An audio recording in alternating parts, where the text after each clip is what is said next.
Hey everybody, what's going on? Welcome back to another episode of Yammy Noob. Today we're doing a fun one. I've gotten this request a lot, even though I've made this video in the past. I think it's important to keep it updated and fresh. Today we're gonna be talking about how I motovlog / do my vlogs. I've got a lot to say about this topic because I've made hundreds and hundreds and hundreds of these videos, and I've gotten to know a good way to make motovlogs. So today we're gonna be looking at the gear you need to make motovlogs. We'll be looking at the setup you'll need on your helmet to make them. And then we'll also be talking a little bit about when you're making your motovlogs or your vlogs, just some tips and tricks I can impart on you to make them better, because I think that a lot of folks get really trapped in the technical component of how to make a vlog and then don't really understand the actual nuts and bolts of storytelling. So I want to talk a little bit about that. And then the final thing we'll go over is actually fine-tuning and editing your vlog. I'm not going to go over how to make a vlog in terms of the edit. I'm just going to talk about how to fine-tune and color correct a little bit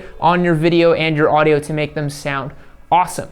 But before we get started today, I just wanted to shout out our merch. I'm actually wearing one of our merchandise shirts over here. If you didn't know, whenever you buy merch on my store, you actually get entered to win our giveaway bike. So every dollar you spend is an entry to win. So you pick out a hat, it's 28 bucks, you get 28 entries to win. But for a limited time, if you click down below and use the code TRIPLE2020, I'll put it right up here on the screen, I'll give you 10% off and 2x entries on everything you spend. It's only good for a week, so act now, be sure to get into it, and you get 2x entries and 10% off, which I think is a pretty cool deal. Let's get into this. In terms of the nuts and bolts of gear you're gonna need some sort of action camera. It doesn't need to be a GoPro Hero 7 or an 8 or one of the newest ones. They are obviously the nicest ones because they have stabilization, they have all these cool features, and they are just the nicest and newest cameras. But they are pretty pricey. These cameras go for like $350 to $400, and that can be a lot for some people. So to be honest, I think the GoPro Hero 4 is gonna be your best bet if you're a little bit more budget conscious. You still get great video out of it, you can play with it, you can get 60 frames per second, 1080p, looks great, looks good on YouTube, and is good enough for most people who are aspiring to make videos and not necessarily a pro level creator. So definitely get yourself a camera. The other thing you're gonna wanna do is get a housing, a mount, and then a mount to put on your helmet. We're gonna talk about the helmet here in just a second, but the thing you'll want is definitely a hooked shape mount so that you can set your angle correctly. We're gonna talk about that as well in the setup portion. So you're gonna want a case for your camera. The other thing that's very, very important is your microphone and your ability to record. A lot of guys record their motovlogs using just an adapter to the GoPro and they run it through the helmet. I personally use something called a Tascam DR05, which I'm using right now to record this video. So I'll overlay some B-roll of what this device is. So I've had this thing for 5 years now, and it's just been my workhorse to make videos with because it is a very wonderful and flexible way in which to record audio. So if you don't know what these are, this is an external audio recorder in that you turn it on, hit record, and you can record ambient sound. And in my opinion, audio is much more important than video when it comes to creating content. So I've seen in cases where someone actually has a decent message they're trying to put out there in a video, but the audio is so bad I can't really parse out what they're saying and I just end up clicking off. The video can look amazing, but if the words aren't coming out clearly, it's not really gonna matter. So this is a great thing to have. The other thing about this that's really, really great is that it is separate from the camera, meaning that I can make videos like this, where I have a camera on a tripod up there, but I'm running a lapel mic through this audio recorder and you can still hear me. And that's what we're gonna do for the motovlogs. So one thing I didn't mention as well in the video I just shot is that if you are using a GoPro Hero 7, the inboard audio actually sounds pretty good, but if you want to get really pro level audio, you're gonna want to get the Tascam, because as I'm gonna show you right now, if I set the Hero down here, if you're just starting out, you're making your videos, you set it down and you don't have a Tascam and you're just gonna be using the audio from the GoPro, if you want to stand over here, and you can see how it sounds better when you have the Tascam audio going. So just something to keep in mind. So you're gonna wanna get yourself a microphone for this audio recorder. I myself just recently switched to something called the Purple Panda mic. I actually got this off a recommendation off of Chase on Two Wheels video. I used to use this microphone inside of my helmet, but because this is a stereo microphone, it records in 2 directions, and I found that the audio is ending up getting a little bit choppy. So the Purple Panda microphone comes with the dead cat. It's single direction, meaning that it's only recording out this way, and it comes with all the adapters you need to run either to your GoPro or to your external recorder. So this is a great setup. What I've done is I've put an extra dead cat over that microphone and the fuzzy, and I zip tied it shut. Because what I like to do is take this mic from helmet to helmet. I don't like having a permanent helmet setup, because sometimes I like just going out on the bike and not having a camera and a microphone all attached onto what I'm doing. So you're gonna wanna go with the Purple Panda microphone. It's definitely one of the best ones I've used. And to give you an idea, this is how the setup looks and sounds. So it's a cheaper bike. It comes pretty much the same equipment, basically. Unless you're getting the SP, unless you're getting one of the newer MT-09s, then it does have a bit of a nicer suspension setup. All right, now that we've talked about all the gear you're gonna need, we're gonna need to talk about setup. So the first thing I wanna impart on you guys is the mount over here on your helmet. So a lot of people get in their own heads about this, and it's really not that complicated. All you're gonna wanna do for your mount is to just get it as close to the chin as possible. You don't want your helmet up in the top here because you lose frame of reference. You don't want it on the side because, to be honest, nowadays, the professional and good way to capture motovlog and the best first person possible view is to get it on the chin. I personally don't like side mount cameras. I've seen them on other people's videos. I think it looks better on the chin. So get it as low as possible and on the chin. You can use the standard GoPro mounts that come in the case, so you're gonna find a flat or a curved mount. You can slap it right up there on your chin. And then what you're gonna wanna do is get something like Sugru or epoxy or some kind of resin to fill in the gaps around where your thing has mounted up here. I personally put this curved mount on my Arai XD4. It's right here on the chin, and right up here I put some epoxy just to kind of seal it shut. The other thing I did was I actually closed this vent up here so more air doesn't get in than it needs to, because this is a relatively windy, kind of noisier helmet. But if your microphone is dead catted correctly and you have enough filler material here between the microphone and the wind, you're going to capture really great audio. So that's the mount setup. And then what you're gonna wanna do is take your camera on your hooked mount, place it inside the mount, right? And because we have it on this hooked curved mount, what you're gonna wanna do is put it upside down, this way. Now you may be saying, that's a weird looking setup, right? Why would you want it upside down? That looks kind of funny. But what you have to think about is when you're on the bike, your head is actually pointed down most of the time. And if your mount is pointed this direction and perfectly straight with the microphone, with the helmet, when you're looking down like this, you're gonna get a unoptimal or suboptimal angle on your bike. You're gonna be looking way further down than you need to be, and this is kind of what that looks like. So as you can see, the view out is just not as good as it could be. There's too much bike, not enough forward vision, and the angle is incorrect.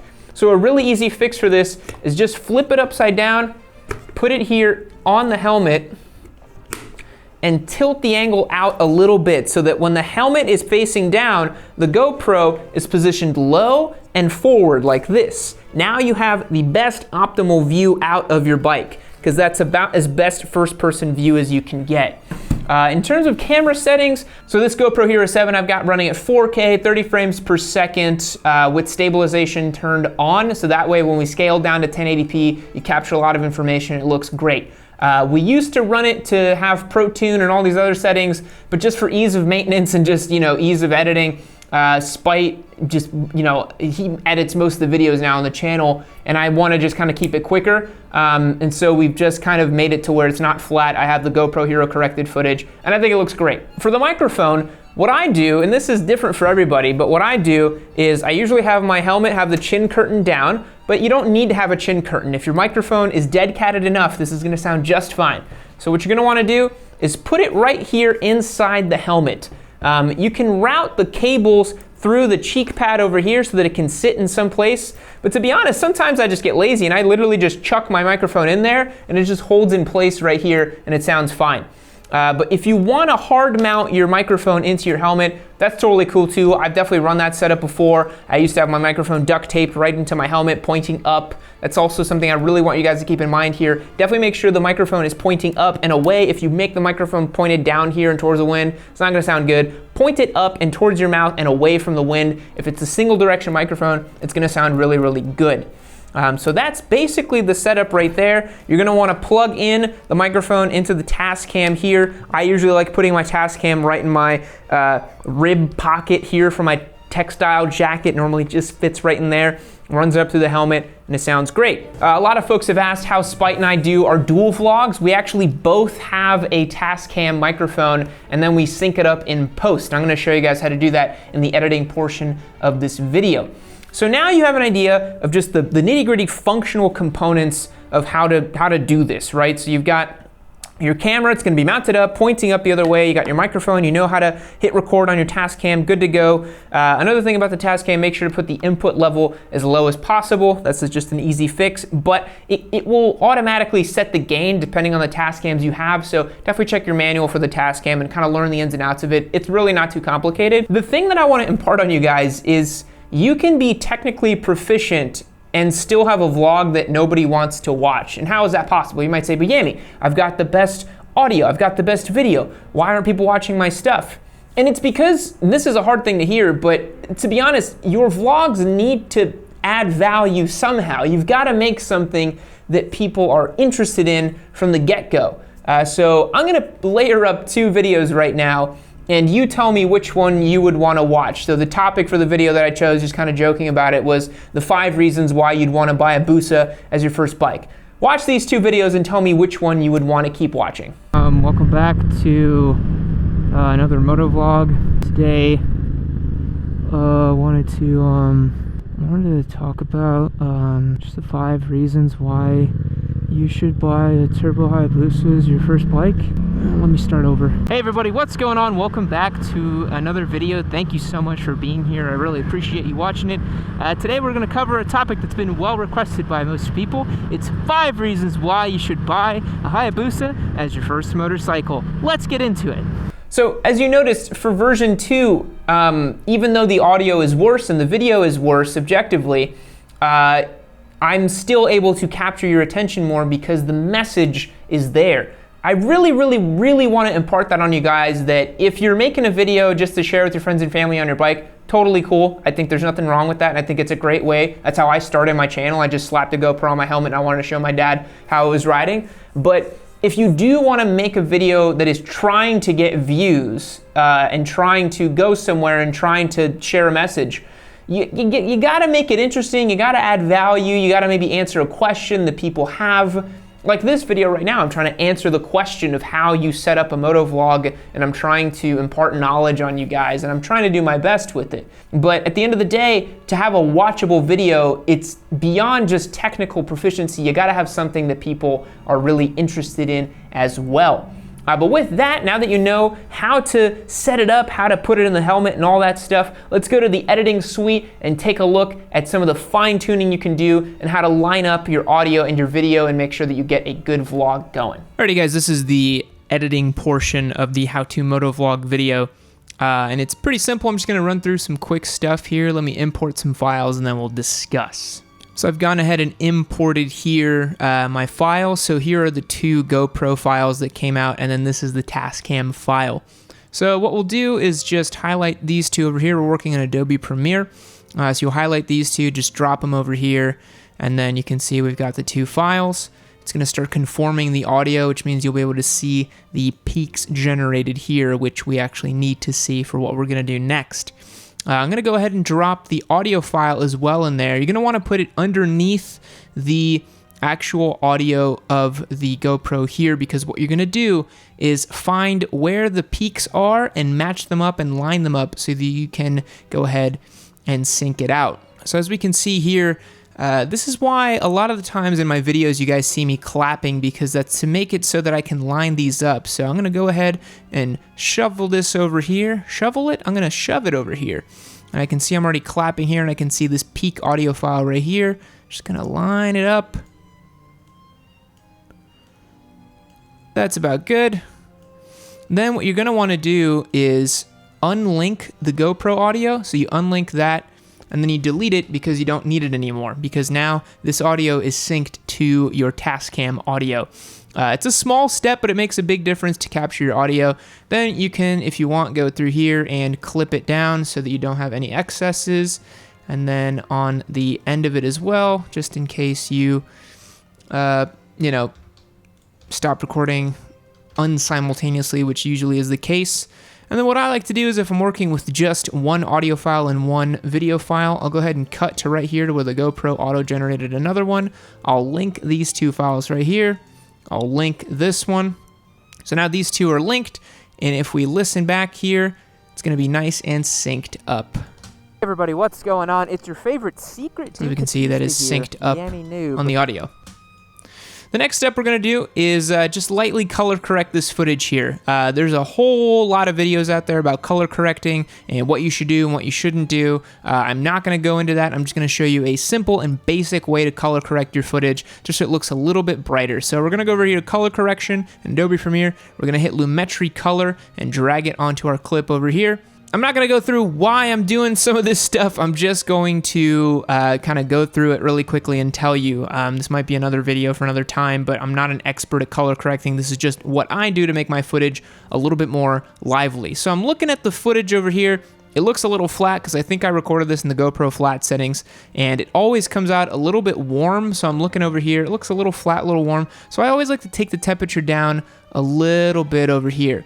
Makes it look a little bit more neutral, a little bit nicer. So we take that down to 0 or to a -11 over here. I don't mess with the tint. The exposure over here is extremely sensitive. So watch, if I even put 3 over here, this is all washed out. So I usually leave it at 0. If it's a little dark, I'll put like 0.2 or 0.3. This looks fine to me. I'm going to dial up the contrast a little bit. I'm going to dial up the highlights a little bit, dial back the shadows, and what that's going to do is bring out some of the whites and drop some of the blacks, which is nice. These whites go up a little bit, and these blacks right here will go down to about -20, and that's just going to give our footage a little bit more contrast. And then right over here in creative is where some of the fun stuff starts happening. You can dial in some saturation, some sharpness. So what I like to do, if I'm feeling kind of, if I want to kind of play with it a little bit, I might slap on one of these and just dial it back. So I might do this SL here and then do the intensity down to like 38. That gives me kind of a cool look. If I'm moving kind of fast, that's what I might do. But for this one, we'll put none, and then we'll drop this down to 0 again. Let's increase the vibrance by about 24. We'll increase our saturation, and then we'll just sharpen it up by 3. It just makes it pop a little bit more. Over here for curves is one of the most important things. This is just like common practice to do on this white curve here. I don't know why I do it. I've seen this in every color correction video. This is how I've color corrected video and footage for forever. So you just drop this down a little bit and then drop that up a little bit. You can see we're already getting some really nice look here on this footage. And then that's basically all I do, to be honest. That's kind of the only thing I do to kind of color correct the footage when I'm editing a vlog. And then what I'll do is kind of go through and look and to see if it looks good in the footage itself. Like I'm noticing right in here, it's a little bit dark. So if I really wanted to, I would go through and, kind of tab out parts that I might need to fix and this and that. But to be honest, I get really lazy and I wouldn't do it. The other thing that you do here is you do 2 things to the audio really quick. The Tascam does a great job of limiting the audio without clipping it, but I still like to put a hard limiter on the audio and a graphic equalizer. So we're going to put the EQ on this audio because typically when the audio comes out from the Tascam, it comes out very bass heavy because of the wind. So what you want to do is open up your graphic equalizer here and just dial back some of the low end here. So I like to add a little bit of a taper, so I drop off all the information underneath 31 Hertz. No one's going to hear that anyways unless you have like super high end monitoring system like I do. Not a lot of people do. And then just kind of taper out the bottom end like that, just so you have a nice shelf right here to get back into the high end over here. Most people watch their videos on their phones, so just make sure that your high end is nice and controlled and just flat right here, and then the low end is tapered out to give it a nice sound. So that's looking good. Then we're going to put a hard limiter on it just to kind of see if we need to bump up the gain. We don't, because I'm looking at this waveform and it is pretty high up right there. In years past, I used to take this audio and put it inside of Ableton, which is a much more powerful audio editing software that's used to make music. The compressors and the limiters inside of Ableton are a lot nicer than what's inside of Adobe, and if you really wanted to go hog wild, you could make this audio just absolutely pristine, but you have to remember what you're editing for. So if it's just a video for somebody, all you need to do is put a limiter on there, maybe boost it a little bit if it's quiet, and then you should be good. So if we hear back this and we listen back and watch it, situation to you guys, you know, like it's a very serious activity. Ask me how I know. I've been involved in several motorcycle crashes, but to me that's part of the fun. I don't mind it as much, especially. So in listening back to it, I think the EQ is a little too aggressive, so I'm going to bump this back up a little bit. And again, guys, you want to go in and you want to really listen to it and see what you're doing to the audio. So we'll listen to it again. This last year where I've been on track and off-road, and that's where all of my crashes occurred. I have thankfully not crashed on road since the big one back in. And that's sounding and looking pretty good to me. And so that's technically what you would want to do for your vlogs. Hope you guys enjoyed this video. I think it was pretty in-depth and pretty thorough. If you have any questions, just leave me a comment down below. Try my best to answer them and have fun making some stuff yourself. I'll catch you on the next one. See you later.